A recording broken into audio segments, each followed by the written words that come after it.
जय हिंद साथियों। तो एसएससी जीडी कांस्टेबल का फिजिकल 1 मई से स्टार्ट हुआ था, आपको शायद पता होगा। और 1 मई से लेकर 15 मई तक इसके फिजिकल चले थे और उसी के बीच सभी के फिजिकल हो गए थे। तो जब 15 को इसका फिजिकल समाप्त हुआ था, उसके बाद 16 को ही हमने एक आरटीआई लगा दी थी, जिसमें हमने इनसे पूछा था फिजिकल अटेंडेंस के बारे में कि कितने कैंडिडेट फिजिकल में टोटल प्रेजेंट हुए। क्योंकि आपको पता होगा कि लगभग 3,78,000 कैंडिडेट फिजिकल में बुलाए गए थे। तो हमने इनसे पूछा था कि कितने कैंडिडेट फिजिकल में प्रेजेंट हुए, क्योंकि बहुत सारे लोग एब्सेंट भी हुए होंगे। और हमने पूछा था कि कितने क्वालिफाई हुए, कितने डिसक्वालीफाई हुए। तो इसको लेकर हमने एक आरटीआई लगा दी थी। 16 मई को ही हमने आरटीआई सबमिट कर दी थी। तो अब उसका रिप्लाई आ चुका है, लगभग 16 से 17 दिन बाद इसका रिप्लाई आया है। क्योंकि देखिए, हमने आरटीआई लगाई थी इसलिए कि बहुत सारे लोगों का डाउट बन रहा था, और आरटीआई के द्वारा अगर हमें बिल्कुल सटीक डाटा पता चल जाएगा तो हम इसका कट ऑफ का अंदाज़ा लगा पाएंगे। तो यहाँ पर आरटीआई का क्या रिप्लाई आया है उसके बारे में बात कर लेते हैं। एंड फ्रेंड्स, चैनल पर पहली बार आएँ तो सब्सक्राइब करके नोटिफिकेशन बेल को ऑल पर जरूर क्लिक कर लीजिएगा। सभी इंपॉर्टेंट एंड लेटेस्ट अपडेट जो भी एसएससी जीडी से रिलेटेड होगा आपको हमारे चैनल पर मिल जाएगा। बिल्कुल जेन्युइन इन्फॉर्मेशन आपको मिलेगा। तो चैनल को सब्सक्राइब कर लीजिएगा, टेलीग्राम को ज्वाइन कर लीजिएगा, वहाँ पर लेटेस्ट अपडेट आपको मिलता रहता है। लिंक आपको डिस्क्रिप्शन बॉक्स में मिल जाएगा टेलीग्राम का। तो यहाँ पर देखिए, सबसे पहले हमने जो आरटीआई लगाई थी, 16 मई को आरटीआई लगाई थी। और हमने जो आरटीआई लगाई थी वो एसएससी के ऑफिस में लगाई थी, एसएससी हेडक्वार्टर के ऑफिस में आरटीआई लगाई थी।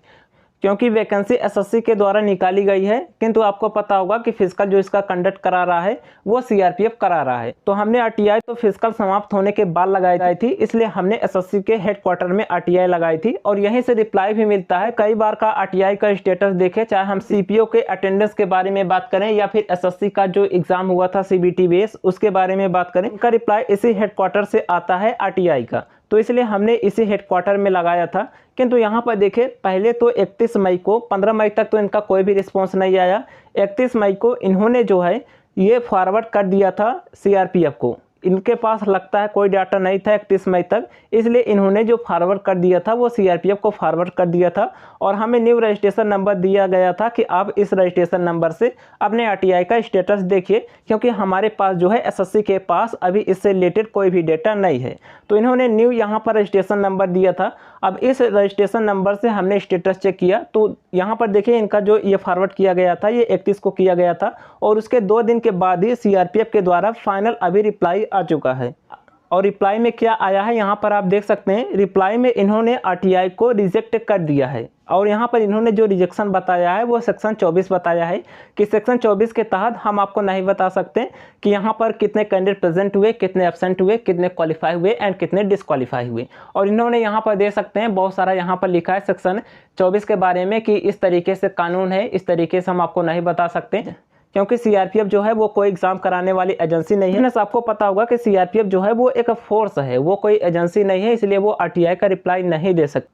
और एसएससी के पास लगता है डेटा नहीं था, इसलिए इन्होंने सीआरपीएफ को फॉरवर्ड कर दिया। और इसलिए आरटीआई का अभी तक रिप्लाई नहीं मिल पाया कि कितने कैंडिडेट पास हुए, कितने कैंडिडेट फेल हुए। तो यहाँ पर यही आरटीआई का रिप्लाई आया। अब हमें लगता है कि ये कुछ भी नहीं बताने वाले हैं। अब जब आपका फिजिकल का रिजल्ट जारी हो जाएगा उसी में ये आपको बताएंगे कि कितने कैंडिडेट पास हुए, कितने फेल हुए।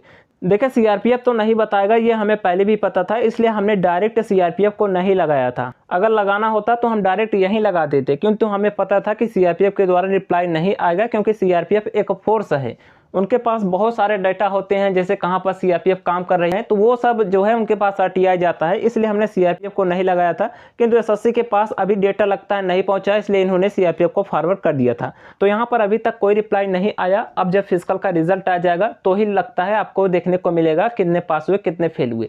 और देखिए फ्रेंड्स, यहाँ पर हमें लगता है कि अभी मेडिकल में डिले होगा। अब देखिए, जो हमने नोटिस बताया था वो नोटिस तो रियल था। वो नोटिस जब आया था उस टाइम भी हमने बोला था कि इस नोटिस के अकॉर्डिंग आपका फिजिकल नहीं होगा, भले ही ये नोटिस रियल है। मैंने पहले भी बोला था, अब भी मैं बोल रहा हूँ, जब वो नोटिस आया था तभी मैंने बोला था कि फिजिकल जून के 2nd वीक में नहीं होगा। आपका फिजिकल जो कंडक्ट हो सकता है वो जून के लास्ट वीक या फिर जुलाई के 1st वीक तक जा सकता है। ये हमने बोला था कि जुलाई के 1st वीक तक फिजिकल होने की संभावना है, बाकी जून के लास्ट तक बहुत ही कम उम्मीद है। तो यही आप लेके चलिए, क्योंकि देखिए, अगर एसएससी के पास डेटा होता तो वो जरूर शेयर करते, वो सीआरपीएफ को फॉरवर्ड ना करते। तो अभी लगता है कि जो डेटा है वो सीआरपीएफ ने एसएससी को नहीं भेजा है। तो अगर ऐसी बात है फिर तो बहुत ही डिले होगा अभी रिजल्ट में। जब वो एसएससी के पास जाएगा, वो रिजल्ट तैयार करेंगे, कट ऑफ लगाएंगे, फिर तो डिले होगा। तो अभी देखते हैं क्या होता है। बाकी आप लोग मेडिकल के लिए तैयार रहिए। जुलाई के फर्स्ट वीक तक मैक्सिमम चांसेस है कि आपके मेडिकल स्टार्ट हो जाएंगे। चलिए, बाकी कोई डाउट है कमेंट कर दीजिएगा, वीडियो को लाइक जरूर कर दीजिएगा। मिलते हैं नेक्स्ट वीडियो में, तब तक के लिए जय हिंद।